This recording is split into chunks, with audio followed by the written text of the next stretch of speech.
distinguished guests, brothers and sisters, our friends and our enemies.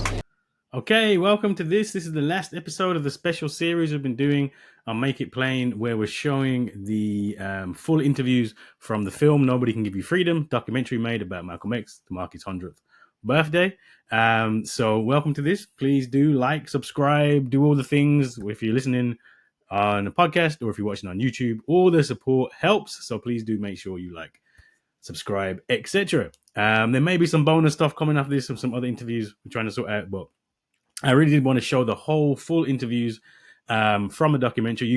The link for the documentary is down there in the description, and it's very much a doc where I've showed the interviews. I showed interviewed my parents about British Black Power, interviewed Sace Holmes Lewis from Mentivity, interviewed George the Poet in the UK, and then we went over to America at the Malcolm X and Dr. Betty Shabazz Memorial Education Center in Harlem, where Malcolm was killed. Had a great interview with Malcolm's third daughter, Ilyasha Shabazz, and also Jared A. Bull, Dr. Jared A. Bull. I saved that interview till last. It was the longest one, the most in-depth. Me and Jared could have talked for hours. Jared, professor over in America, also is on Black Liberation Media. So definitely check out Black Liberation Media. A link for that will be in the description as well. We're actually going to do a special talking about that full interview, because the Jared interview was so much stuff in there. Jared, I asked him to be in the doc because he edited a book with Todd Burrows called A Lie of Reinvention, which was, combating Manning Marable's doomed portrayal of Malcolm in 2011, which is called A Life of Reinvention. And they got together some people who know Malcolm, loads of different chapters in there to correct the lies, the myths, etc., etc. So I honestly saved that interview for last because it was the most in-depth. You'll get the most from it, I think. So please do make sure you check out the interview, Dr. Jared A. Bull, after the break. And yeah, just thanks for being with us, hearing that, seeing that. Please do check it. If you haven't seen the documentary yet, please do watch the documentary. We put it up for free on YouTube to mark Malcolm's 100th birthday. Share the link, let people watch it, see what they think, etc., etc., etc. This is still year of Malcolm, 60 years since he died. Died is the passive way, 60 years since he was assassinated, and 100 years since his birth. So yeah, please do check out the interview, which will run after this. This is going to be a shorter intro than some of the other ones because the interview with Jared is long, and I don't want to take your whole day up. And I was thinking, how do you end? What would Malcolm say about... Somebody asked me the other day when I was it Bradford? I'm not sure where I was, but somebody asked me the other day, actually it was Cardiff, and they asked me, what does the revolution look like? So I was going to end on that. I'm going to wrap that into the conversation of what will Malcolm say about elections, electoral politics, because this has come up recently in America and over here as well. So you have Mamdani in America became won the Democratic primary for mayor of New York. And Dani's also the son of Mamdani, who was a titan of on the African continent. Literally, like professor, wrote loads of books. In fact, I'm sure I definitely did cite Mamdani in The New Age of Empire. So there's a lineage there, right? And Mamdani won despite, Democrats being Democrats, etc., is now being heavily character assassinated. And yeah, you know how that goes. But anyway, that's like the mayor of New York being somebody progressive. Would that be a good thing, right? And over here, I actually just came back yesterday. I was at the Marxism festival, organized by the Socialist Workers Party in the UK. Big festival. I think there's a couple of thousand people at the whole thing. They invited me to do a book launch for Malcolm X book, Nobody Can Give You Freedom. I want to say I was surprised. I was a little bit surprised. There's a bit in the book. In fact, there's a bit in the Malcolm book. What I'm really trying to do is dispel the myths about Malcolm that have come about. One of those myths is that he was becoming more. There's loads of different myths about. One of them, there is a whole body of literature that Malcolm was becoming a Marxist. Malcolm spoke at the Militant Labour Forum a couple of times. Malcolm said he had sympathy for communism, etc., etc. And so, because he leaves the Nation of Islam, supposedly becomes more radical. And so, the left have tried to claim Malcolm. Definitely have. There's been books about this. There's a book I can see the picture. It's probably around in here somewhere, but it's eluding me. All right. This is one thing I didn't really cover in the book at all, and there's about two paragraphs where I essentially say, look, when the Socialist Workers Party turn up to black events, we just ignore them. So that's how I'm going to do with the theory, because it's completely nonsensical. Malcolm was not a Marxist. Malcolm was a black radical theorist. There are some definite connections, links to the idea of revolution, right? But there's also massive disparity. There's big disparities in what does organizing look like. Malcolm's talking about black revolution. Malcolm's talking about black independence. OAAU, Organization of Afro-American Unity, an organization that is exclusively for Negroes. That's what he says, exclusively for Negroes, that wants to connect us in the diaspora with us on the continent, right? It says that's how we get free. Revolutionary Pan-Africanism, we need black independence. That is a different politics to the Marxist politics of workers of the world unite, etc., etc. They can be very much connected, as I was explaining last night. If you have a free Africa, you cannot have capitalism. It literally cannot work. The capitalism depends on the oppression of black people. So if black people are free, capitalism's done. So it is an anti-capitalist argument. It's not a Marxist argument. And I always stress to people, these are different things. You can be anti-capitalism and have nothing to do with Marx. All right, people were anti-capitalism for a long time and nothing to do with Marx. We have this huge, just default reverence for dead white men. Everything has to go through dead white men. I promise you, it doesn't. Doesn't mean that Marx ain't got nothing useful to say. Definitely has had a massive influence, etc., etc. But the event last night was funny because I went down there, I'd never been to Marxist events before, so I didn't realize, I think if you're doing a book launch and you're talking about something, you do the bit. Me and the guy had a conversation, then they went back and forth, open up the Q&A.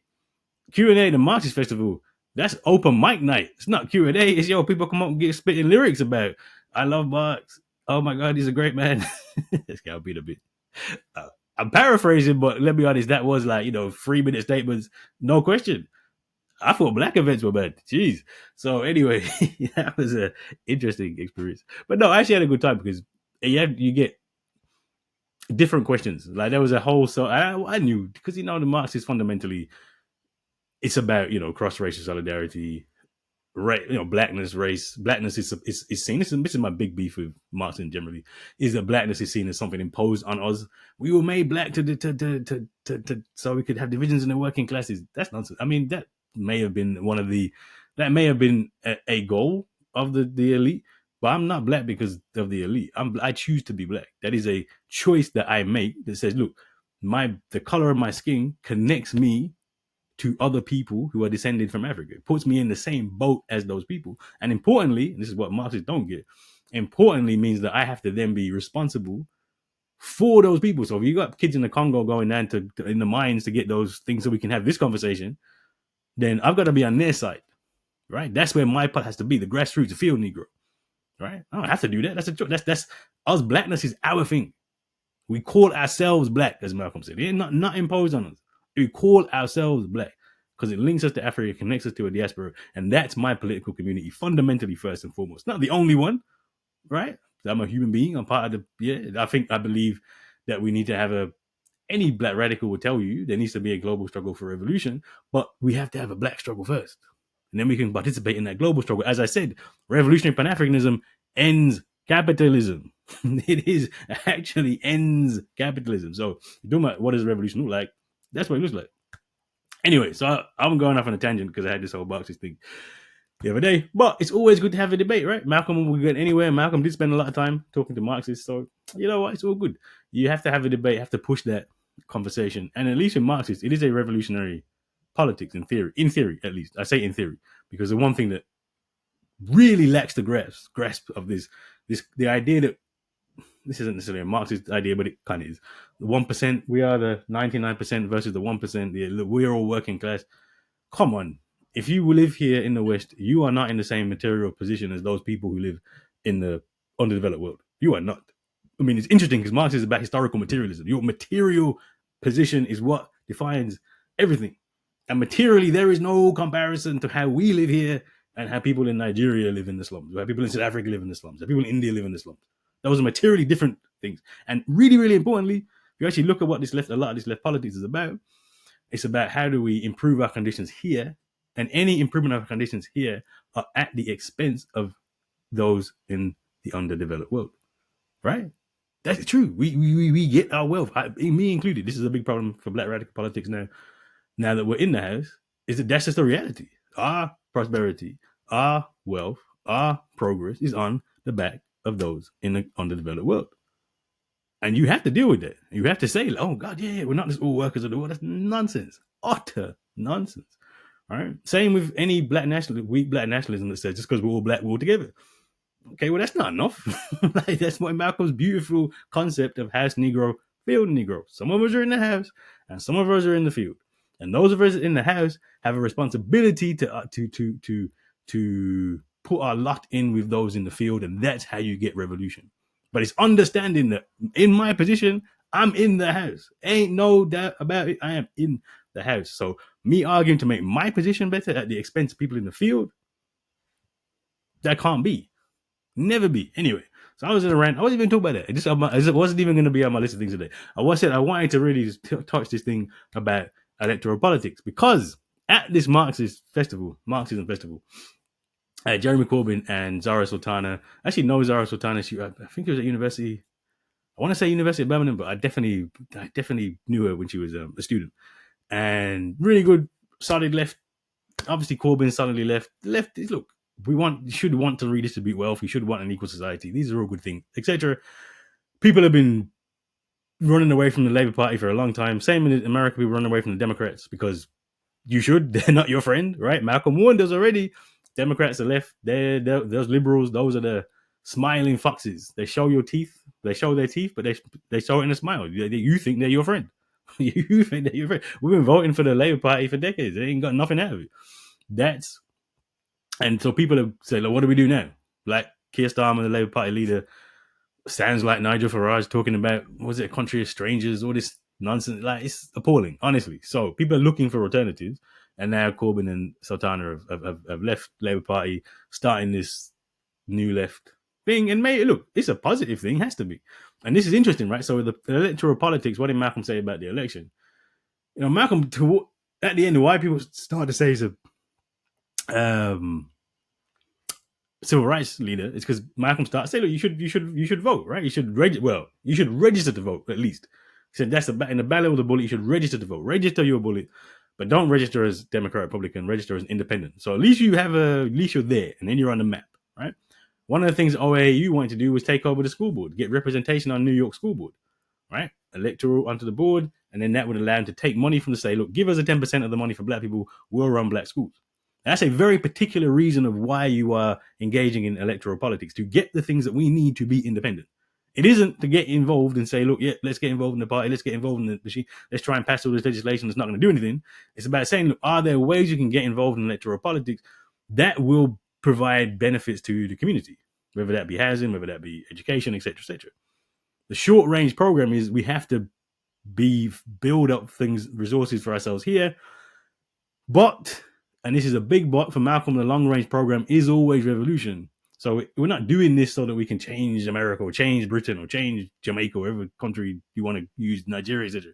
We're doing this so we can have our own independent thing and leverage the things out so that we can eventually have the revolution. Survival pending revolution is what the Black Panther Party called it. It's a very limited engagement. Malcolm never thought that politics would save you. They never thought that electoral politics would save us. Never, ever, ever, ever. Would never have believed it. And I think that's the thing with both Mamdani and over here with Corbyn and Sultana. It can be a positive development, but it's not gonna change. It's not gonna move the needle. It's not gonna make you free. This political system can no more provide freedom for black people than a chicken can lay a duck egg, just not meant to do it. Right? So if we're looking to that, say, oh yeah, look at this is great. We can. That's where I can put my energy and my pot. Stop right now. Don't do it, because you're just gonna go. That's the dead end. If you're saying, look, can we use this to leverage platform, etc., then maybe. Also have to recognize there are differences in America and the UK. So America has a lot of direct democracy. The mayor, for example, mayor of New York has a lot of power. If you have a progressive mayor, you can get stuff from that mayor. Like Mamdani's talking about rent control. Well, that rent control is good for black people, right? We tend to be especially in places like New York, economically disadvantaged. So rent control is a good thing. So it's very clear. Say, look, there's good things that you can deliver. Now, in the UK, we don't have those things. Like, even I said the example of school boards. We don't have elected school boards in the UK, so that's not a thing. We don't have elected judges. We don't have elected. We do have police and crime commissioners, but they don't really have any power. So there's not much you can do in that sense. And when you think about national politics, this new left party that comes about, maybe they get, let's be optimistic, say they get 10 people, 10 MPs in the first. Maybe they get 20 eventually. Maybe you can get to 30. Labour's got has a majority of what, 80, 90 something. The last Conservative government had a majority of similar size. That would be enough to make noise, certainly enough to say something, far more than reform and etc. etc. But it's not enough to change anything unless you have it's possible in the future you could have a coalition government and that 20-30 seats could be part of that government. It's possible, but it's unlikely, right? Like, it's not something you could hold your hat on and say this is the way to go forward. In the UK, all that party can do is essentially try to push a different agenda. But you have to remember that someone like UK Independence Party. So Farage came from UKIP, and UKIP was very small. Was had no. I mean, a couple of MPs. Now Reform has a couple of members of parliament. It's not a big political party in any way, but it has this massive influence. It's shifted. Like Farage and UKIP and Reform have dragged everything to the right on immigration. So you could say, look, if you have a similar thing on the left, can you drag it back? Problem is, you have to understand racism. There's a reason why this idea of little England, keep Britain white, close the borders, etc., has been popular. That's not because of Farage. Farage just says it, makes it plain. But those ideas have been in all the political parties since 1962, right? They never wanted us here in the first place. Even with like this idea that we were invited and was all happy, that's nonsense. They didn't want us to come, but they passed the British Nationalities Act in 48. It made it easier for people to come from the empire because they wanted white people to come from Australia, South Africa, and like New Zealand, Canada. That was what that was about. Then we started coming. They're like, oh, hold on, we didn't want you to come. Why are you here? They tried to stop us coming. They realized that's impossible because we're part of the same country, right? If you're in the empire. And then they said, okay, well, we do actually need labor, so let's invite you, but we don't want you to stay. You can come, we want you to go. When we started to have families bring children over, 62, they started changing the law. Like 48, it's like, yeah, open it up. 62, that's only 14 years later. They already start changing the law. 62 Commonwealth Immigrants Act to prevent us. And more so than that, making countries like Jamaica, Trinidad independent so you could be stopped to come, right? Right? That's what it is. So we never been welcome. Keep Britain white has been policy for a long time in Britain. So Farage, it's not that they just had a very small committed group of people who pulled the debate. They had a very small committed group of people who were pushing the thing that people wanted anyway, right? So you on the left, you're not going to have that. You're not going to have some massive anti-racist, reparations. That's not going to work because those ideas aren't the ideas that society wants. Unfortunately, you have to be reality.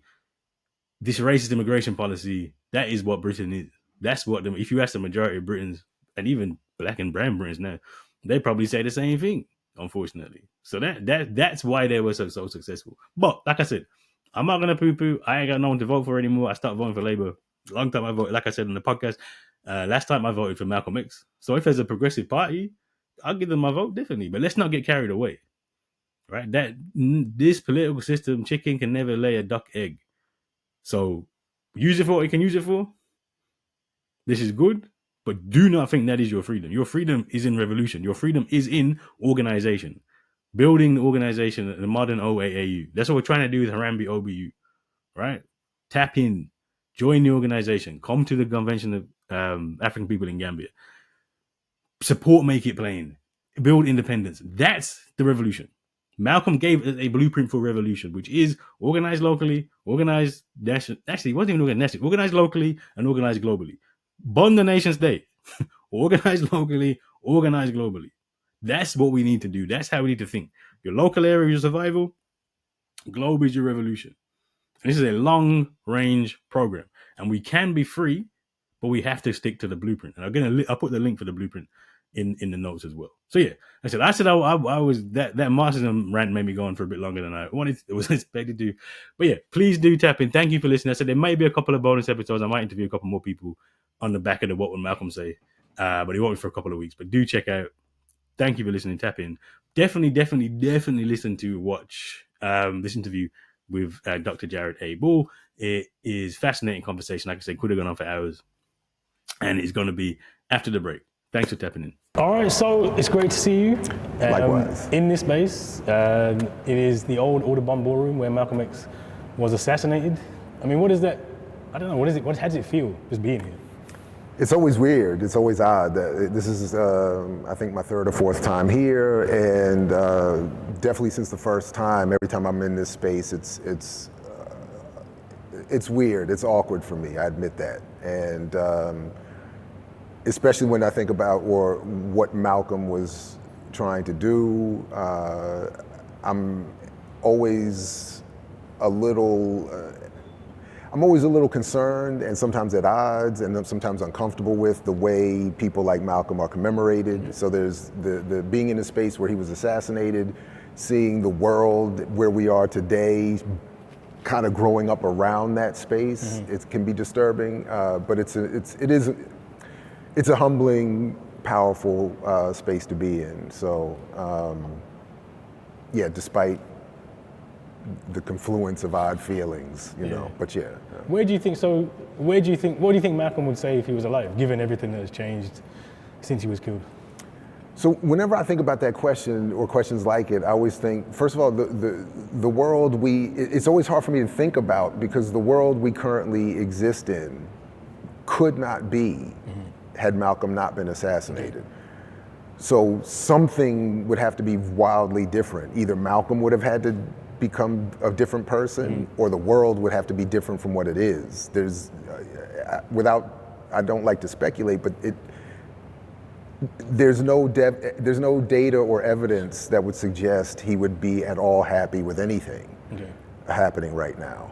The conditions materially that face the Black community here and in the diaspora has not materially improved, and in many cases has gotten worse. Again, the city that has evolved around even the space of his assassination is one of wild inequality and corruption and gentrification. So a lot of the people that Malcolm would have wanted to be building with can't even live here anymore.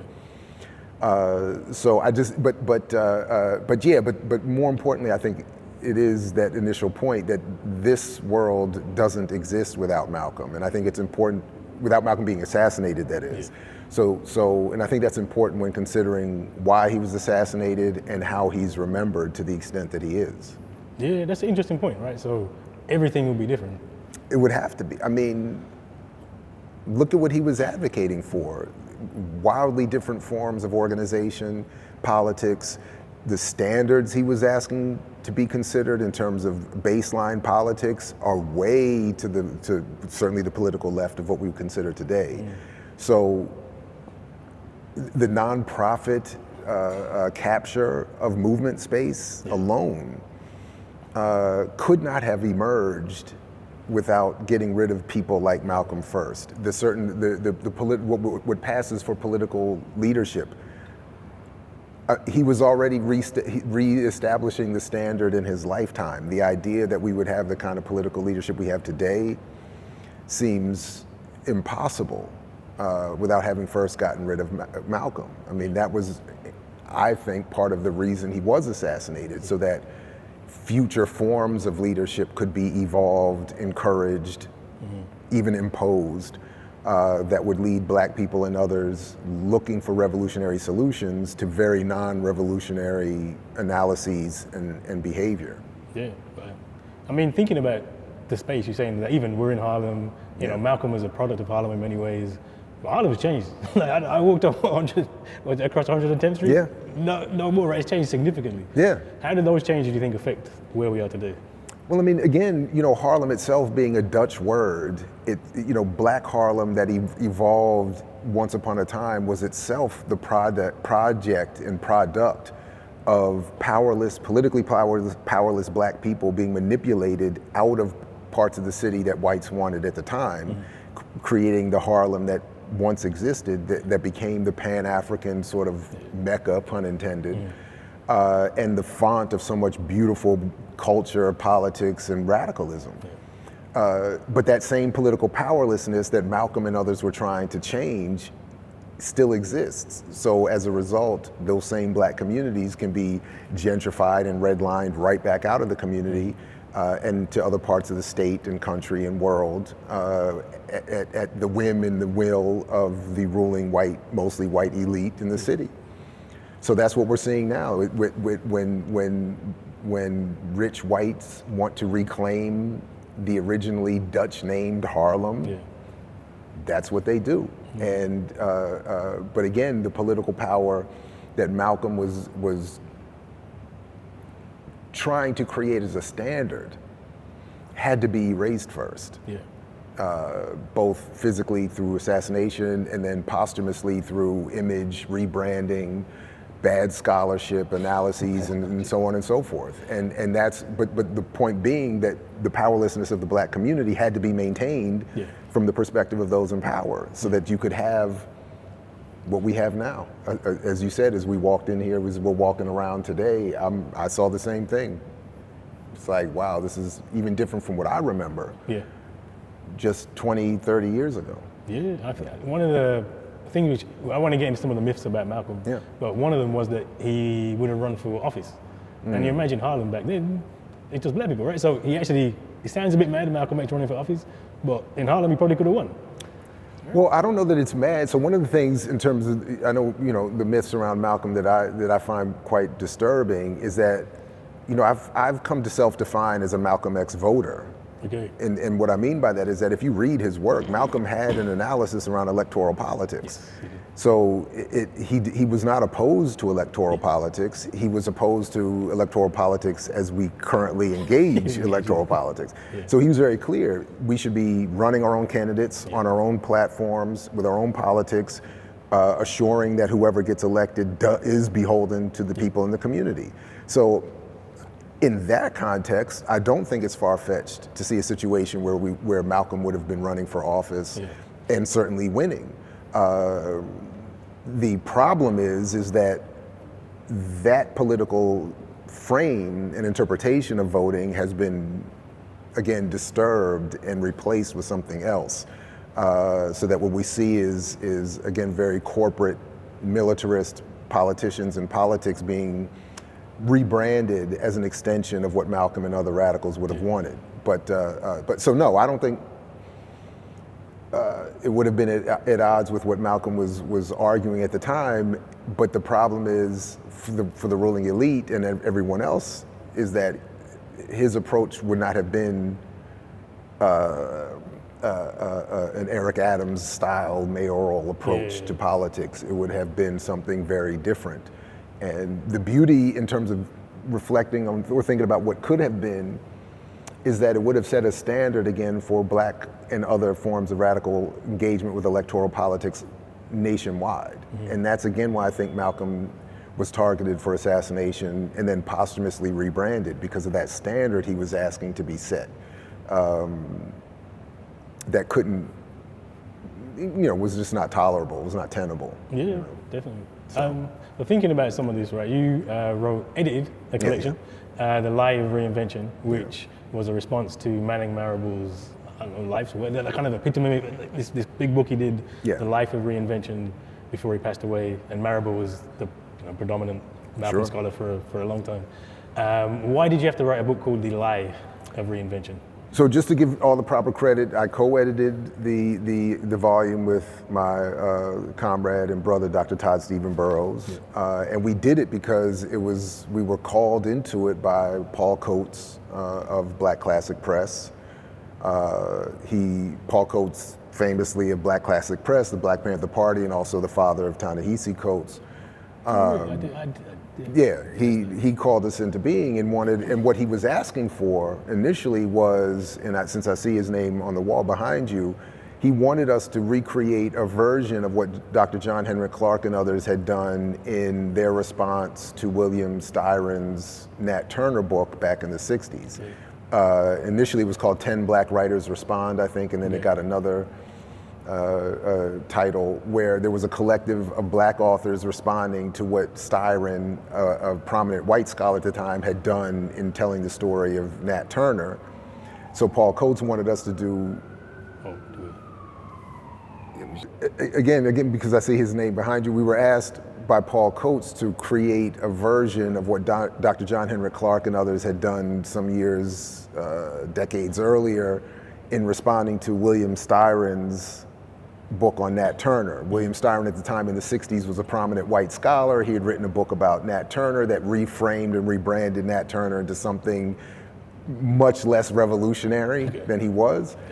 And when Marable's book came out, Paul Coates thought it was important that there be a similar styled response. So he reached out, we agreed, and then began compiling the set of authors that would contribute to the book. One, I like to think that well, today I refer to it as our response to a book attributed to Manning Marable.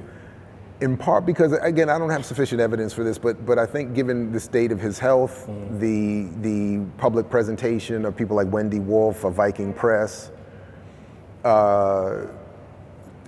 it seems much more like a book out of step with Manning Marable's previous scholarship. I mean, he had a long career.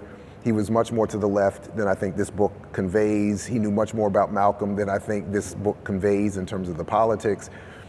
So again, without sufficient evidence, I just think that's just how I refer to it. I feel like this is more of a Viking Press, Penguin Press, reshaping. Because as Wendy Wolf said herself, in talking about the book, she said growing up she was afraid of Malcolm X. She didn't know anything about Malcolm X. She was, as a white woman in the South, intimidated by Malcolm X. So I think it's those politics that took over, because it's not a book. A Life of Reinvention is not a book that praises the radical politics that produced Malcolm, through which Malcolm encouraged many more to this day to engage.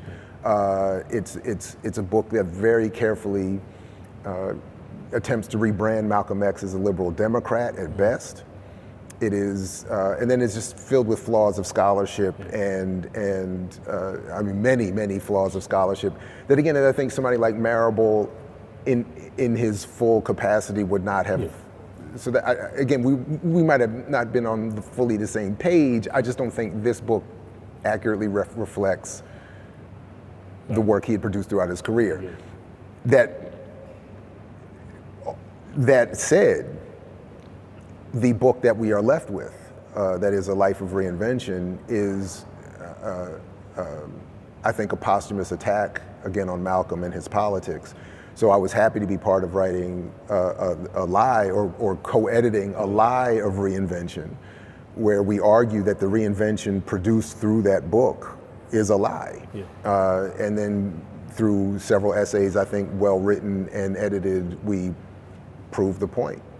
For my limited contribution, or small contribution in terms of the argument in that book, the politics of Malcolm X, notably what we talked a little bit about, electoral politics, his approach to Pan-Africanism, socialism, armed struggle, again, radical internationalism, anti-capitalism, anti-Zionist politics, all of that is suppressed. So that the reader is encouraged to conclude, again, especially where the book and its epilogue suggests that Malcolm would have sided with Obama's condemnation of Al-Qaeda in the post 9/11 world. None of that comports with the historical record. But again, the epilogue was trying to I think, summarize the politics of the Viking Press book, so that with the expressed goal being to replace it and its importance in pop culture and in academia, that is, replace the autobiography. I believe it's even said in the book that they, or maybe separately in interviews, now I can't remember, that they wanted that as a goal. They wanted the autobiography to be reduced in its importance, given the flaws, which there are, in how it was constructed. The problem is many more flaws are imposed with this one. So anyway, that's at least why I wanted to participate. I was very happy to participate. I guess from that myth, that reinvention, actually the autobiography kind of sets that stage, right? So it's Malcolm the hustler, then he goes to prison, then he joins the nation, he's anti-white, pro-violence, comes out, and you get this idea that he's on this march towards Martin Luther King, civil rights leader. Right. And I guess that myth is picked up and taken and ran with Marable in that book. I'm trying to think of a better metaphor. They don't just run with it. I mean, they build an entire universe around that myth. So this is so part of it is, yes, the autobiography is flawed in that, look, Malcolm had an agenda. Yeah. He had a goal. He didn't get to see the final product. Alex Haley certainly had a politics and a goal and a set of interests with the work that were not the same as Malcolm's in terms of having a political impact and the ultimate, so it's an imperfect document. It is not, to be looked at uncritically or without some sort of critical eye. But as others have pointed out, I mean, Amiri Baraka pointed this out, Daruba bin Wahad has pointed this out, John Henrik Clarke has pointed this out. I mean, many have pointed this out, that when you read, for the most part, for most of us, when you read the autobiography, for all of its flaws, it encourages a radicalism. It encourages people to become more revolutionary than they are when they started the book. And for a certain generation of us, certainly in this country, that is the United States, the importance of that story in transforming us into, again, something at least more radical than we were, can't be overstated. So if for no other reason, I would have personally wanted to preserve that with the autobiography. Again, we can get into the criticisms and what we would have liked to see more of, and we can always encourage, as is always the case, that people read his speeches and just, read the work of Zach Kondo but what ends up happening is that, to your point, the whatever flaws that we find in the autobiography are just, again, magnified and quadrupled down upon by this Viking press monstrosity, as I see it. I mean, it's a, and again, I mean, I would encourage people to read our book and others, but the reality is, if you read, one of the problems is most people didn't read Marable's book because it was so big, so long. It was 600 pages.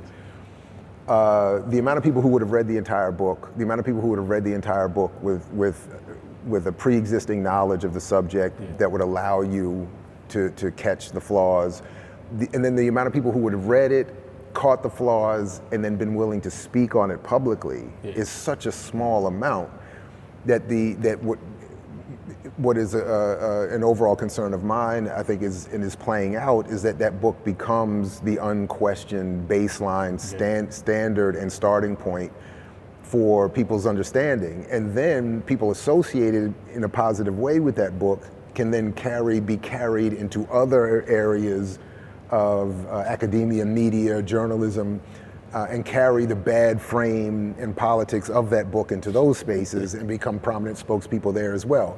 And I've already seen the book being referenced as a citation of sources in Netflix and Hulu documentaries. So there are people, so again, it's doing what I and others predicted it would do, provide a very liberal audience something that they can feel like they can engage. It provides a liberal, mostly affluent white audience a way of engaging with Malcolm X in a very safe way. And then that trickles down, unfortunately, into a political frame for Black people to engage Malcolm for the first time. And that's where we start to have, I think, a major crisis. Yeah. I mean, this is the myth, though, that Malcolm was. I see it all the time. Malcolm was a civil rights leader. Malcolm and Martin weren't the same thing. They were going to be friends. It was all, they were all going to hold hands towards. Well, but to the extent, on some level, so part of the myth that you're pointing to is on point. But part of it is also attacking the radicalism of Dr. King, which is most misunderstood. True. Yeah. So there is truth in that Malcolm and King were headed towards a similar trajectory. The problem with the myth is that it suggests Malcolm was softening to a king, and rather it was the other way around. So that was the threat that I think those in power saw, and why they acted as they did, and why they act to this day as they do. Because King, more so than Malcolm, has his image misunderstood, rebranded, and distorted. My argument again is he's the most known and least understood person in human history. Second, maybe only. And I used to say the historical Jesus. I'm starting to say the mythical Jesus. But the point is that Dr. King his image has been completely abused. Malcolm, it's still harder to do that with. It takes a little more of a sophisticated approach. But it's definitely been happening. So yeah, they were headed towards a similar trajectory, a similar path. It's just that path was far more revolutionary than many people would want to acknowledge, and certainly want to follow themselves. Yeah, but you say about it's. I always wonder with the autobiography, because there's certain, like, so for example, in the autobiography, Organization of Afro-American Unity doesn't appear in the original version, which seems odd given that's what Malcolm was doing. So it seems like it's a purposeful edit, like it's not by accident that these things aren't in there. And it would make sense, because if you read even just Bill Sales' work on the OAAU, the OAAU was going to be much more of a radical entity than most people would be comfortable with. Even to the extent of supporting guerrilla warfare. So yeah, it makes sense that, especially to the extent that Malcolm's autobiography could have been constructed posthumously, it stands to reason that it would be left out or diminished. Because I feel like my memory suggested it was in there a little bit, but just diminished. But you're saying not at all. No, there too. Wow, that's wild. So in the new editions, it's in the foreword and the afterword in the actual book. But the book itself is not there at all. Yeah, that's my memory needed jogging on that. That's crazy. It is, right? Yeah, that's a. That can't be an accident. No, it's definitely not. I'm sure it's not an accident. But because it wouldn't comport with the goals of certainly Alex Haley or Doubleday was the publisher, maybe, I don't know. But it would because what Malcolm was trying to do with the OAAU is more so, or as much, if not more so than anything else he had been doing, becoming a threat. So the OAU was a threat in its original form on the African continent. So the idea that someone would be mimicking a version of that here for Black America and the diaspora in the United States had to have been, and was, I mean, we don't need to speculate, it was a concern for the intelligence community in the state. And by extension, it was a concern for white liberals and the black bourgeoisie, and therefore it would be a problem for all of those existing variants today to come together to produce books and documentaries about Malcolm that would reflect those politics. It just doesn't. There's a book by, I can't remember, there's an African American author who knew the editor, Malcolm's editor, and apparently the story he tells is that just before Malcolm died, he walked into the office, threw the book down on the table, Autobiography, and said, "This does not represent me at all."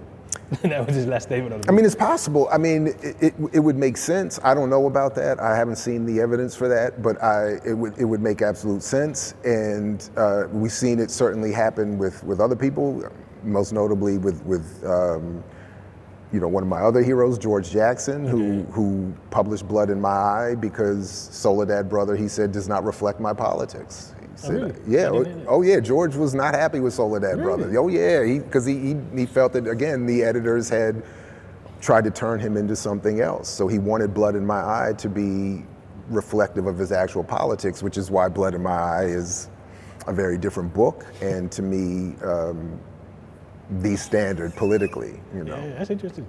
But editors do that when you're alive, so when you're dead, well, I mean, you've been edited, right? And with George being locked up, they felt that they could get away with it, and the idea was to produce a book that would get him out. And he knew he was never getting out. So he said, give me my Blood in My Eye book. And then, of course, he got killed before that book got published. So he proved himself to, I mean, he understood his situation and proved to be correct. So again, it stands to reason that Malcolm would have seen whatever was existing in Alex Haley's version and said, this is not it, but I just don't know. I don't have but that. you see more positive about the autobiography. Well, I'm positive about the autobiography in the sense that I'm only remembering its impact on me and my generation. I haven't read it in a long time. Your point about the OAU not being in it is I'm being reminded of that. So that's, but yeah, I'm only really thinking about the impact. I don't think it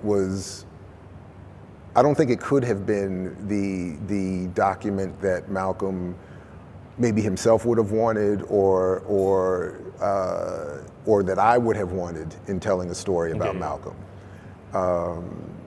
But again, I try to be also mindful, and maybe this is just my bias taking over, but I'm also trying to be mindful of what Malcolm was experiencing at that time. The stress, the from the state, from the nation, from whoever. We've talked off camera about just being fathers in this. He's trying to raise children. He's trying to be a husband. He's trying to be a leader. He's trying to survive all of these various attempts on his life and on his image. It's very easy to think that he would have missed something or not been able to be clear enough about the editorial process to make sure the final book was, and then of course he's killed. So I mean, so yeah, I'm sure if I went back and read it again carefully today, I'd find, some more problems with it, but or things that I wish were in it. But again, if I'm just honest about remembering the impact on my generation, it pushed so many of us into new levels of consciousness. So, Even myself, and I actually spoke to my mom and dad for this doc. Oh wow! And they were saying same impact was huge. Yeah. Do you think was Alex Haley a reliable interpreter for Malcolm X? I've always been bothered by the choice. I think, and I've read, and heard and discussed off record with a number of people. I don't think he was honest. First of all, given the scandals around Roots and all of that, I don't think he was the most honest author in the first place. I don't think his politics were, again, we were talking before, one of the biggest problems I have today around scholarship around Malcolm X is that so much of it is produced by people who don't agree with Malcolm's politics. And that doesn't mean you can't produce good scholarship or good authorship about someone or something that you don't agree with, but it does suggest a potential problem in bias and could suggest potential limitations. And I think with Alex Haley, there were plenty.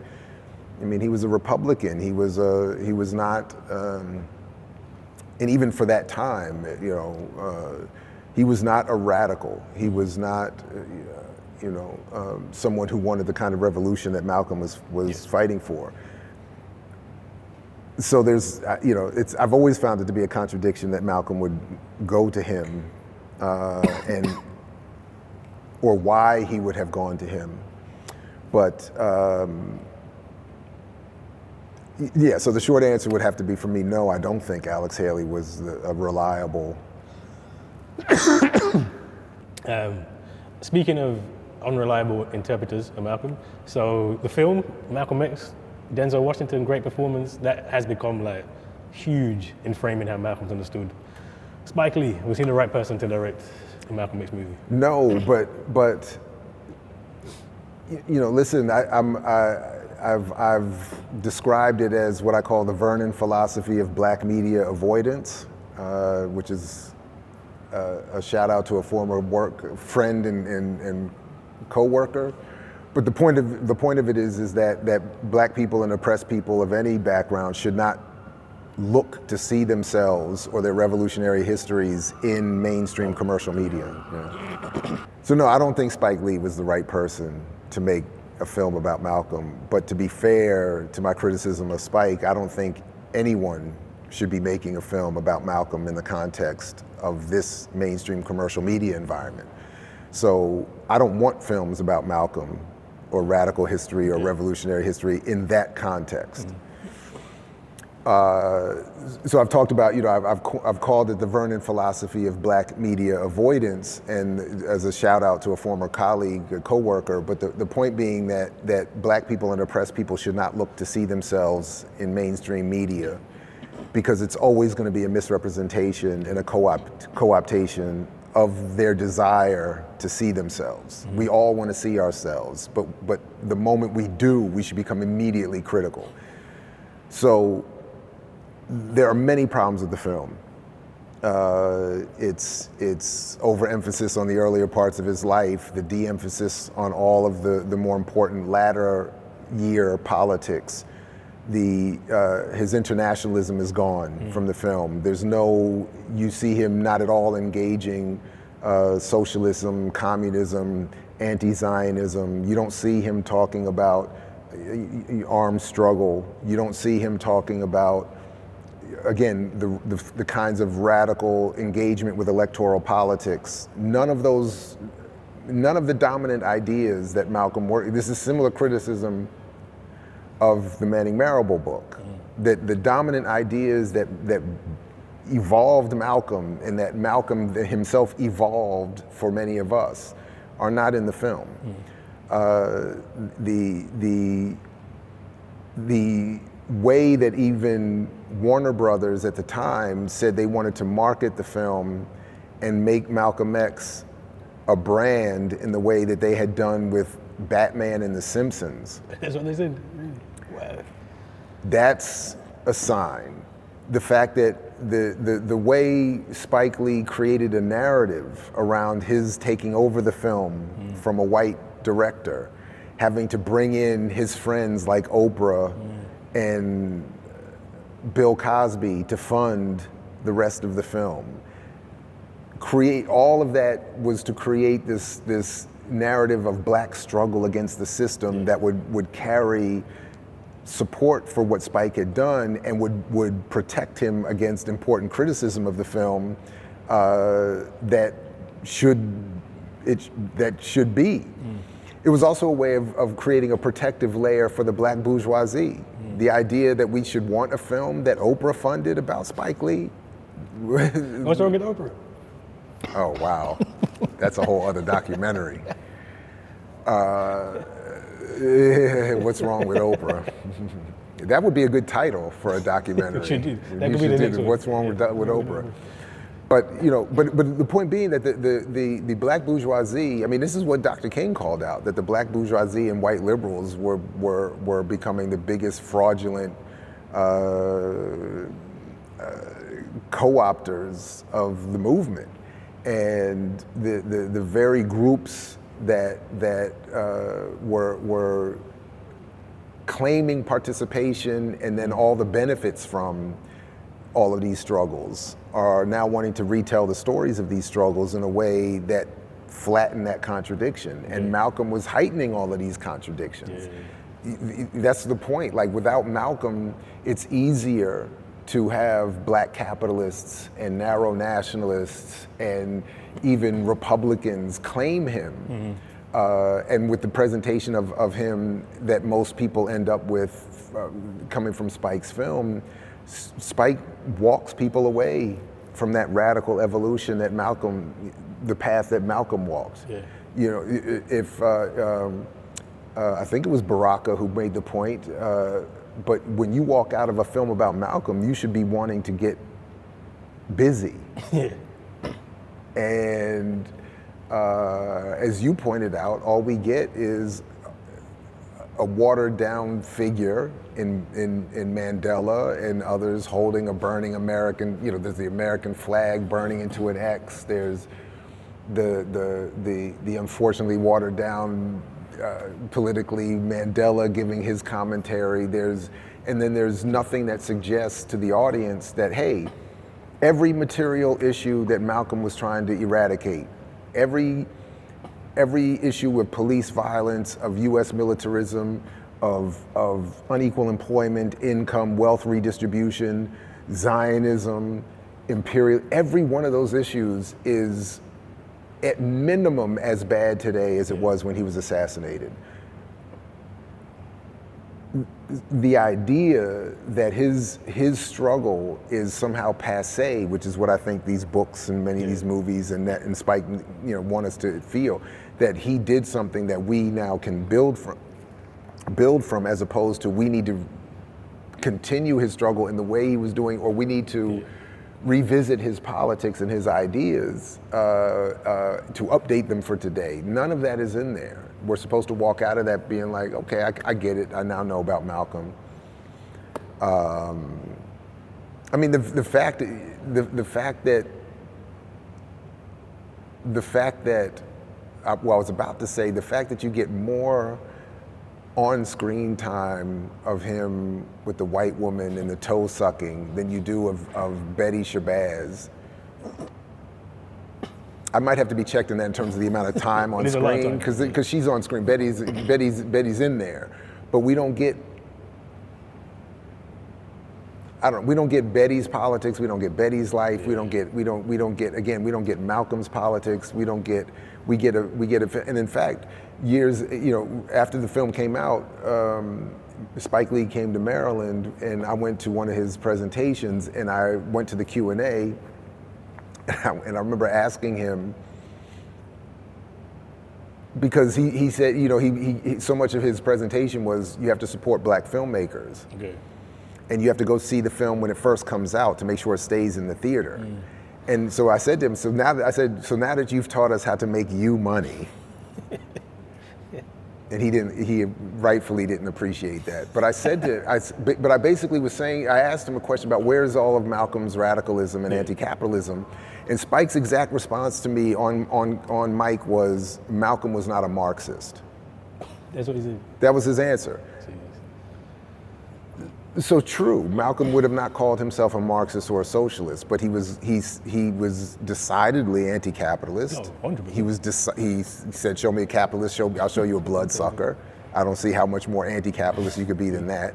He was against, again, Zionist imperialism. He was against the abuse of electoral politics and the liberal engagement in politics. So again, he was opposed to all.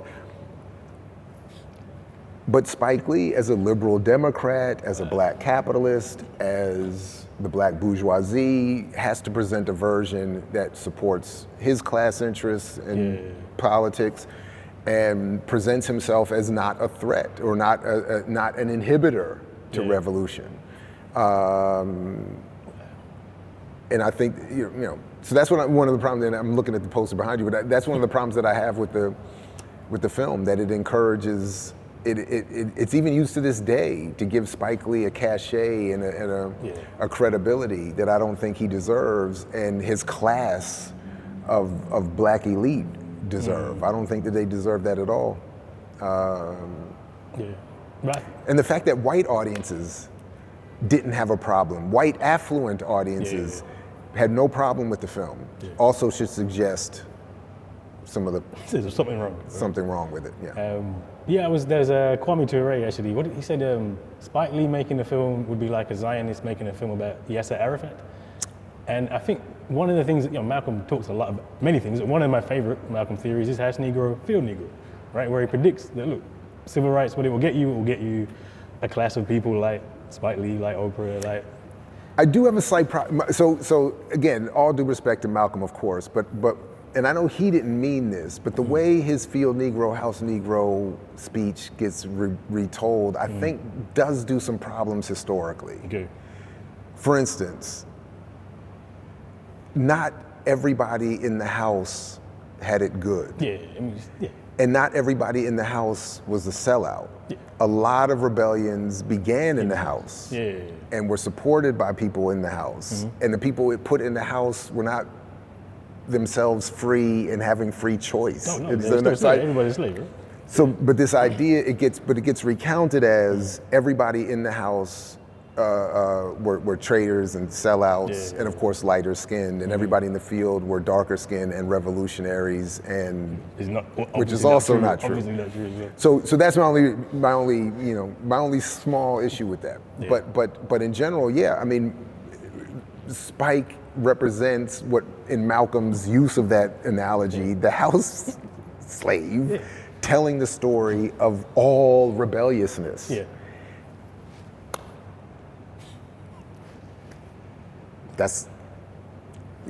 I don't even know what else to say. It's a major problem. That's why it don't work.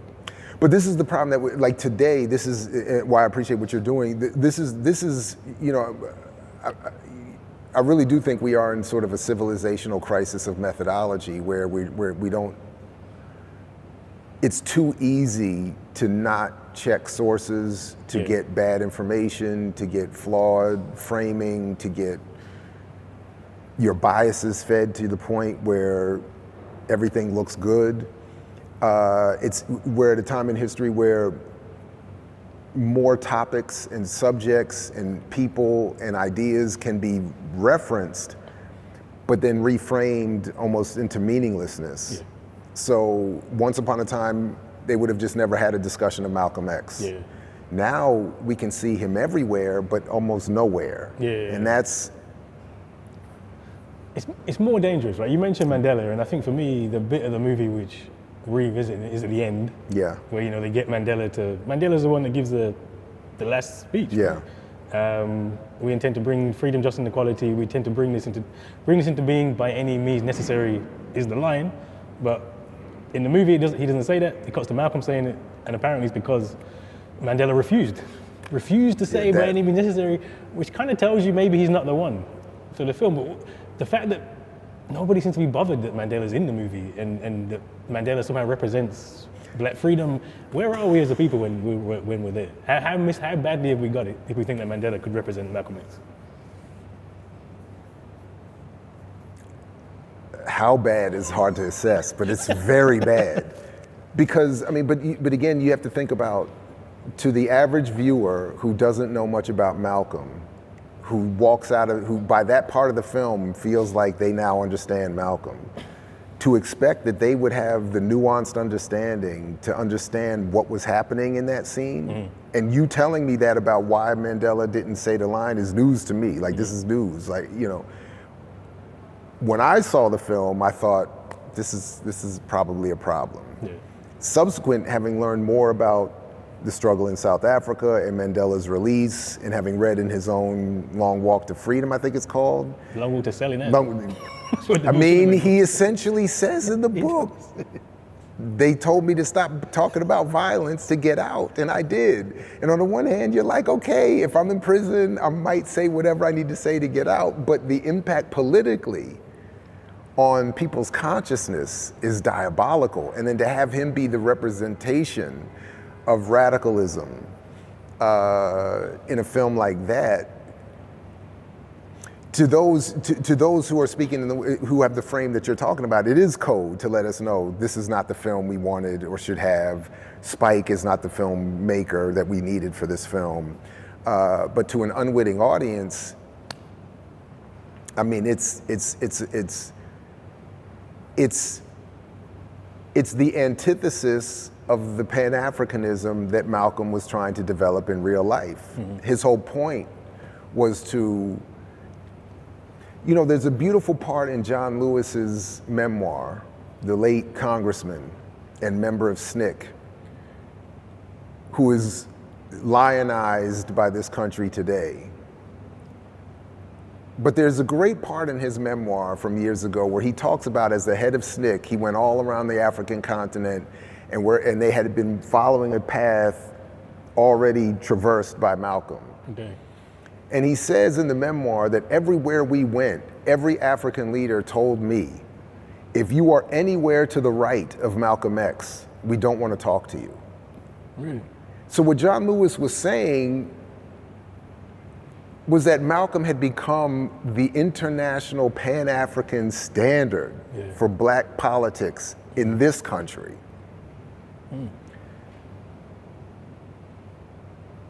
To have Mandela not say and finish the phrase, but close the film, is the antithesis represented on screen to what Malcolm was trying to build in terms of Pan-Africanism. Malcolm the point of that memoir, Remembrance, is that Malcolm had already established throughout the continent, we're not doing liberal politics. We're not doing silly, as Kwame Ture said, black visibility is not black power. We're not doing that.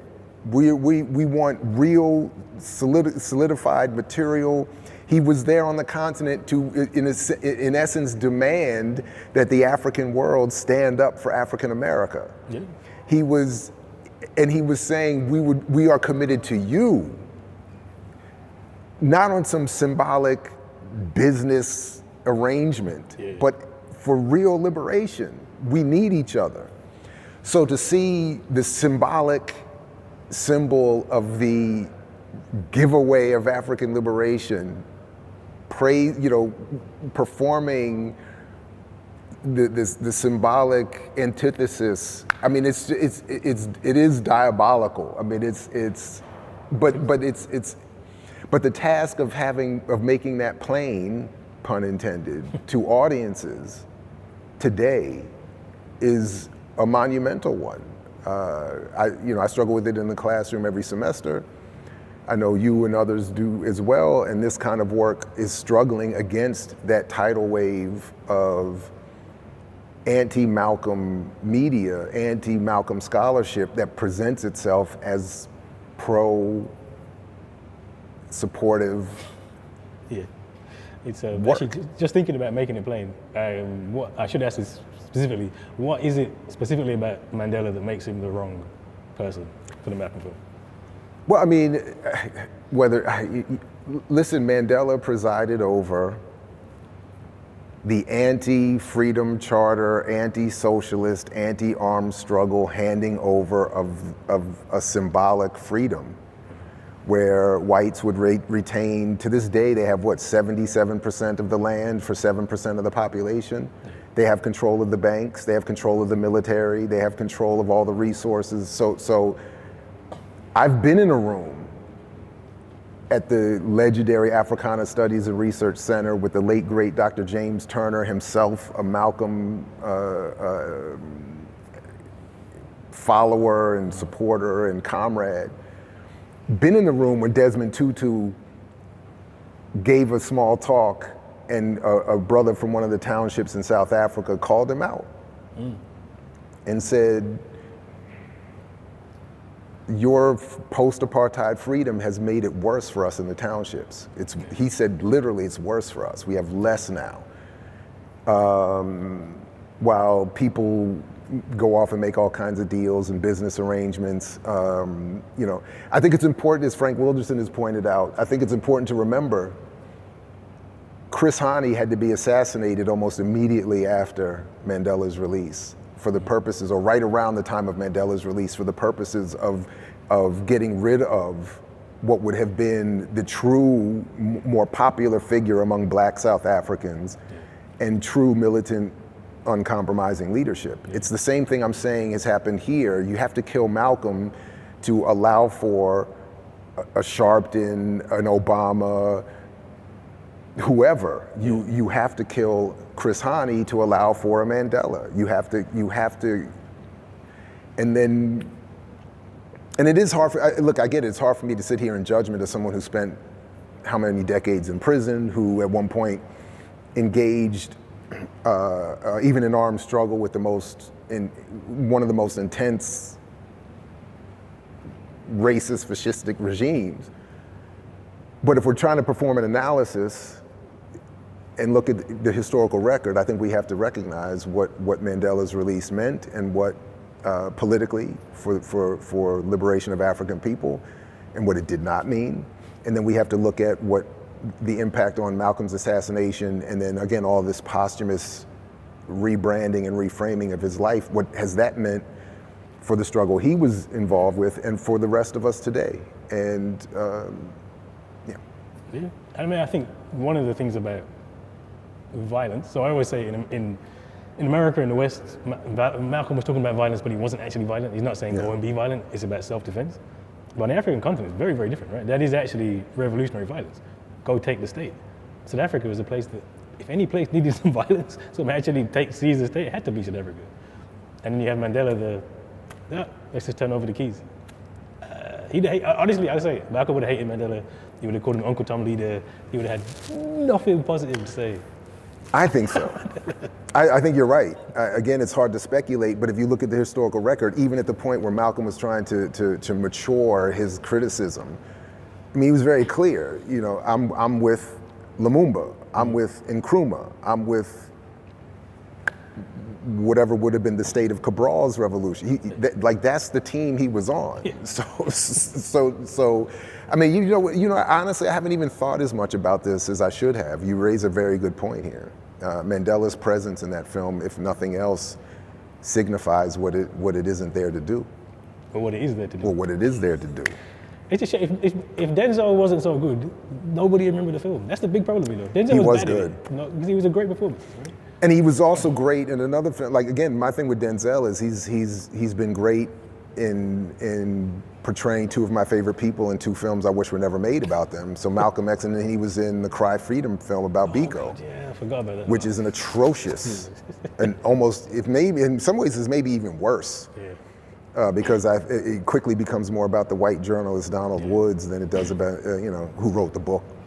Of course, that they based the film on. They didn't make the film based on Biko's writings, right? So they couldn't do that. They couldn't do that. Why would you do that?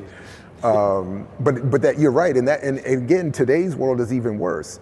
You have more films and documentaries and podcasts being produced by more talented, and not means more as in greater talent than Denzel, but I mean in terms of number. Yeah.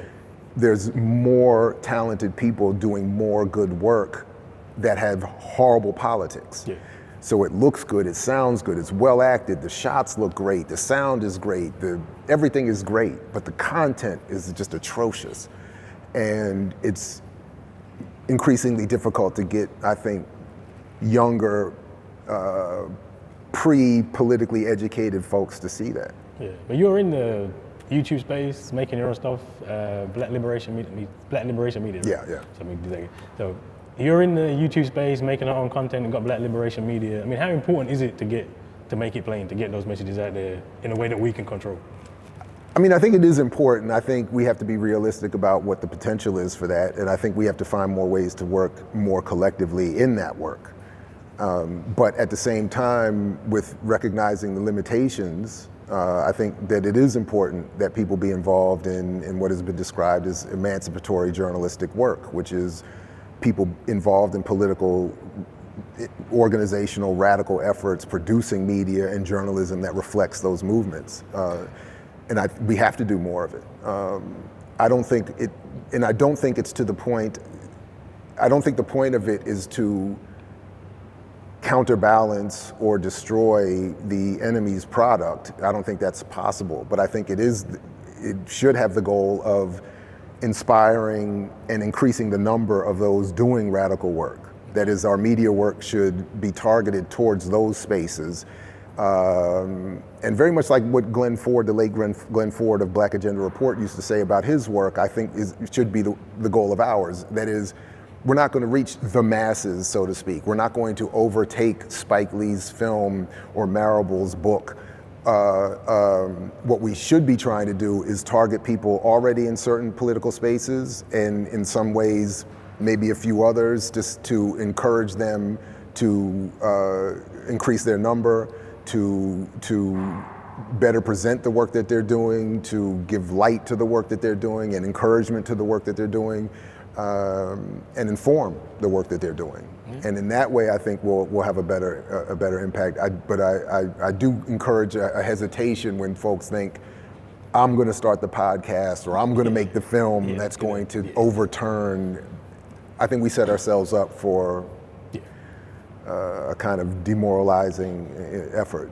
But if we have a better clarity, I think, and it is very important that we be doing it. And again, Malcolm was a media maker. He was a journalist. Mm-hmm. He did the Black Lash newsletter.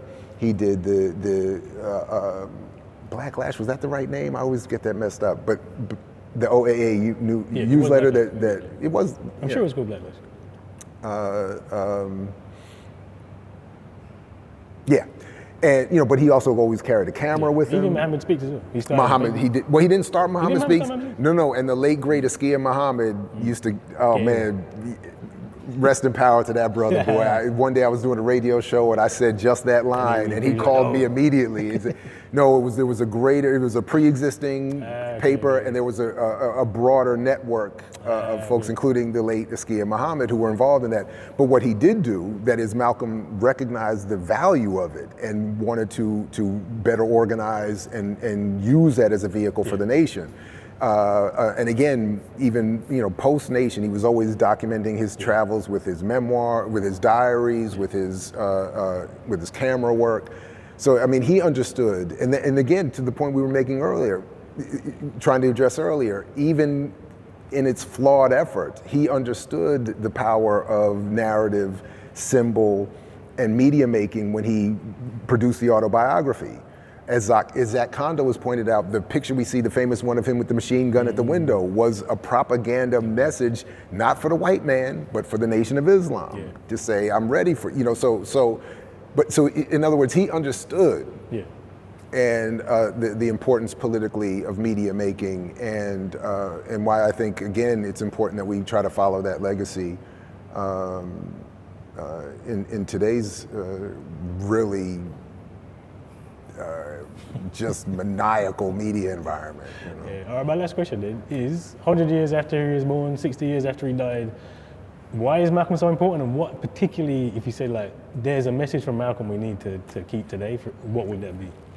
I mean, Malcolm is important for so many reasons. One, the transformative story that we can all borrow from, the political rags to riches, that is, going from a political state of consciousness that is unhelpful and even damaging to the community, to being a massive positive impact. All of the ideas that he worked with are, again, still, unfortunately, supreme in their guidance in how we should address the world as it is. Again, his criticism of capitalism and imperialism, his criticism of media, the science.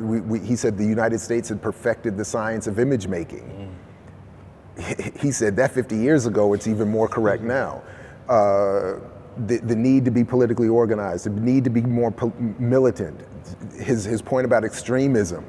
We are now re-engaging extreme times that call for extreme responses. I fully agree. I mean, so everything that he was trying to say should be on the table. How we engage our religions versus our political activism. How we engage electoral politics.